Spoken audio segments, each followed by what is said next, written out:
पूर्णज्ञं परमार्थमार्गवरदं सर्वज्ञपीठासनं संसारार्णवरारकं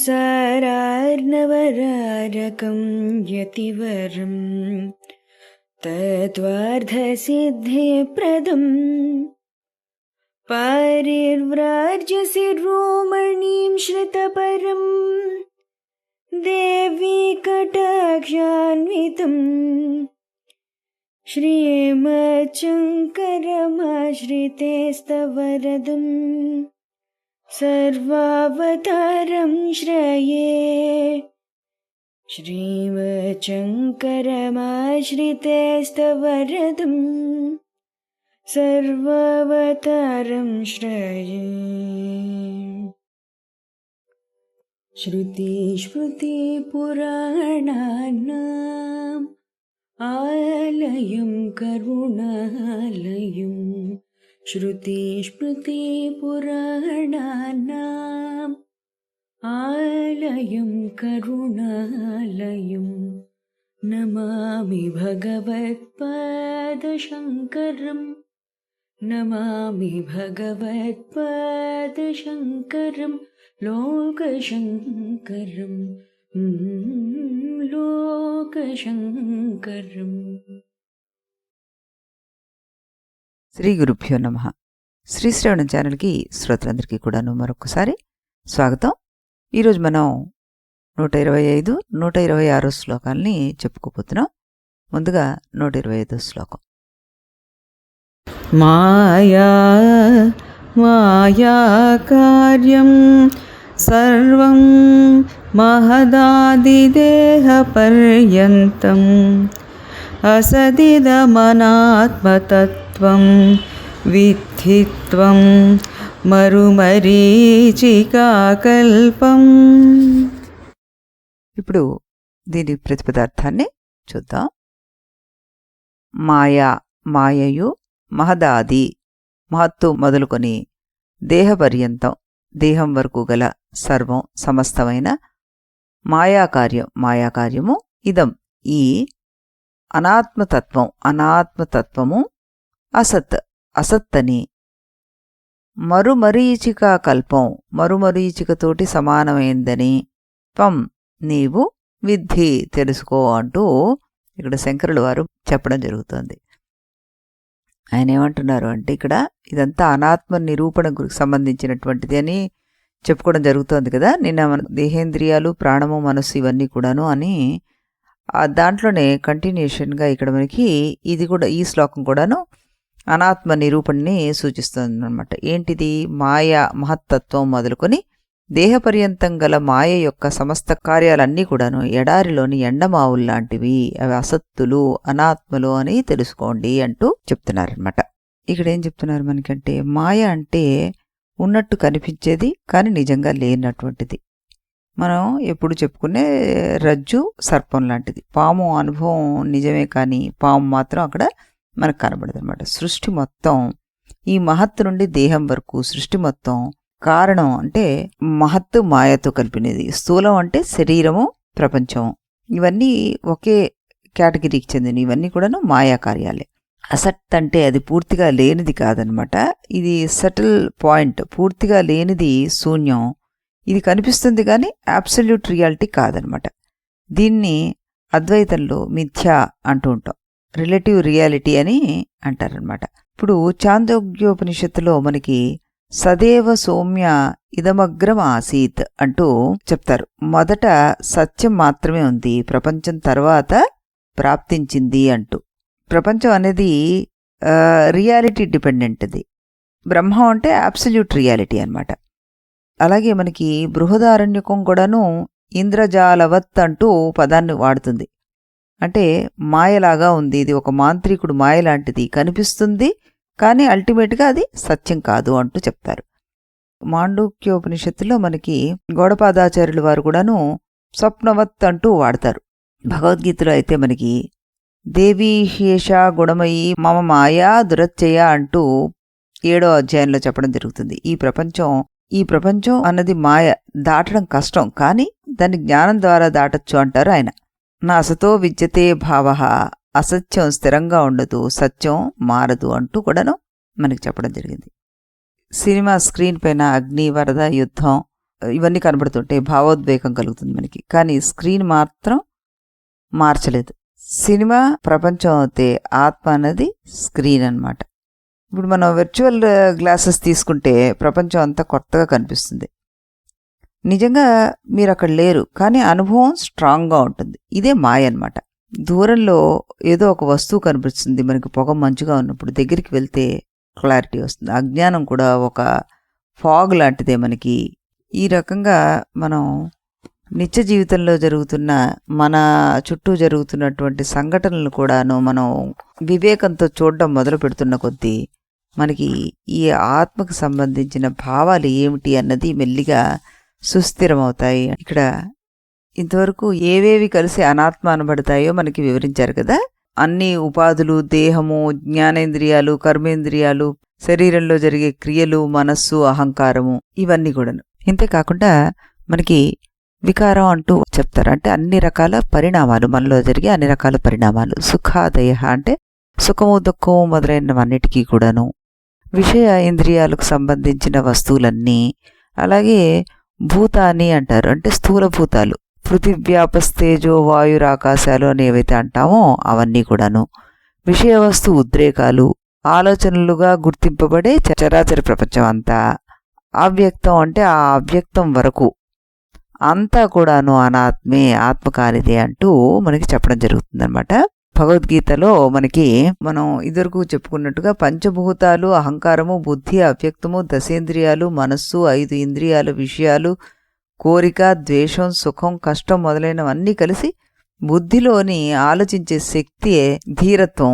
వాటి పరిణామాలన్నీ కలిస్తే క్షేత్రం అని చెప్పబడుతోంది అంటూ ఆయన చెప్తారు. అంతరంగంలోనూ బాహ్యంగానూ కనిపించే ప్రపంచమంతా వాసనలతో సహా అనాత్మే. ఆత్మ కానిదంతా అనాత్మే. సత్యం తెలియని అజ్ఞానం నుండి మాయ ఈ అనాత్మను సృష్టించి చూపిస్తుంది.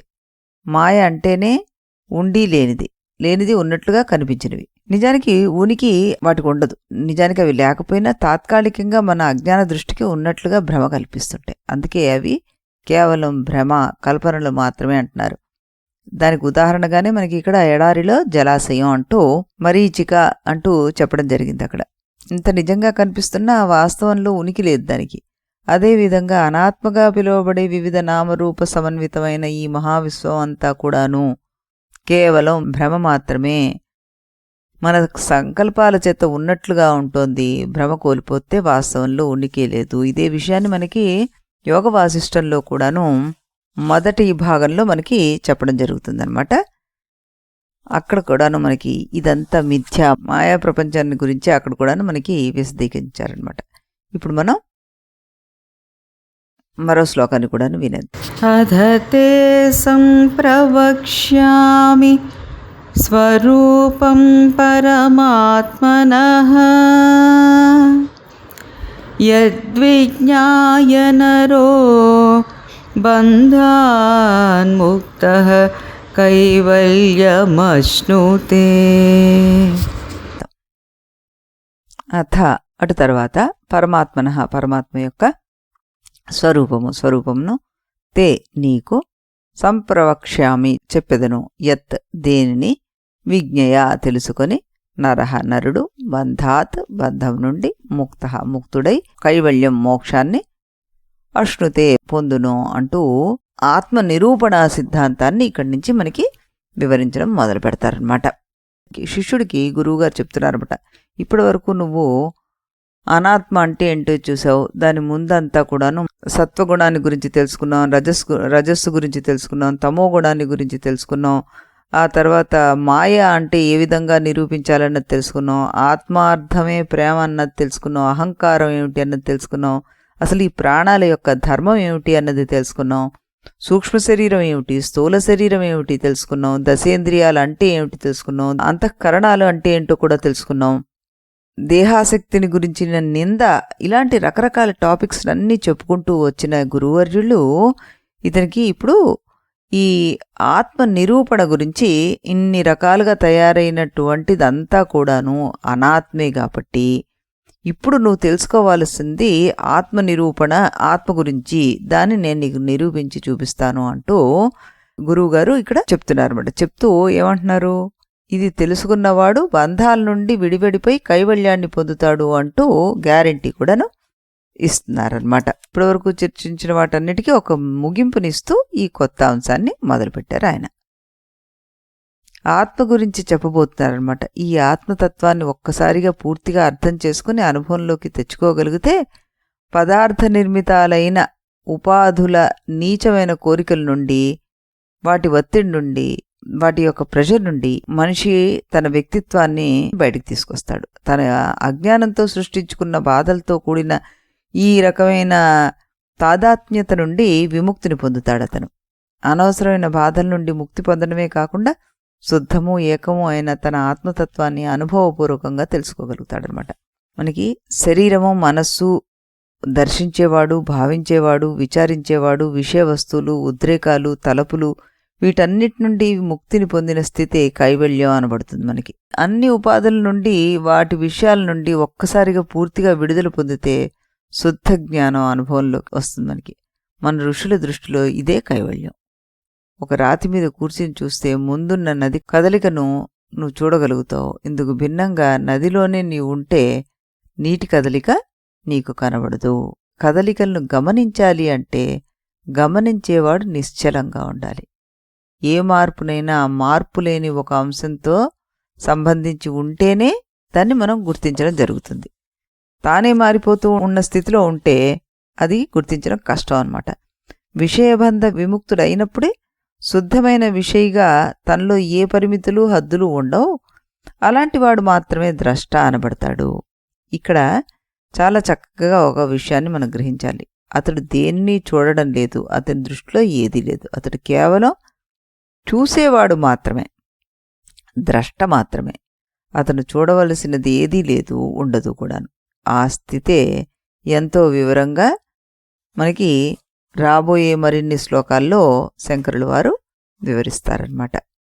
బృహదారణ్యక ఉపనిషత్తు ద్రష్ట, శ్రోత, మంత, విజ్ఞాత అంటూ చెప్తుంది. అంటే చూసేది, వినేది, తెలుసుకునేది నేను కాదు, సాక్షిగా ఉన్నటువంటి ఆత్మ అని మనం ఎప్పుడైతే తెలుసుకొని సాక్షిగా మనం చూస్తూ ఉంటామో అప్పుడు ఇదంతా కూడాను అర్థమైపోతుంది మనకి. ఇదంతా కూడాను అనాత్మ, నేను సాక్షిని అన్న విషయాన్ని అర్థం చేసుకోగలుగుతాడు అంటూ ఇక్కడ చెప్పడం జరుగుతుంది అనమాట. ఇది కేవలం ఆయనకి ఇంట్రడక్షన్ మాత్రమే చేస్తున్నాడు. రేపటి నుంచి మనకి అసలైన ఆత్మ విషయం చర్చలోకి వస్తుంది. మళ్ళీ మనం రేపు ఇదే సమయానికి ఇదే ఛానల్లో ఈ టాపిక్ని వినడానికి ప్రయత్నం చేద్దాం. అంతవరకు సెలవు. इति गुरुवाक्यम् इति गुरुवाक्यं विधि वेदान्तं विदितारकमिति ब्रह्ममु इति गुरुवाक्यं विधि वेदान्तं विदितारकमिति ब्रह्ममु इति मोदलिदि नडुमिदि तुदि తెలిసిన వాడెవడుగా ఇది మొదలిది నడుమిది తుది తెలిసిన వాడెవడుగా ఇది గురువాక్యం విధి వేదాంతం విదితారకమితి బ్రహ్మము ఇది గురువాక్యం.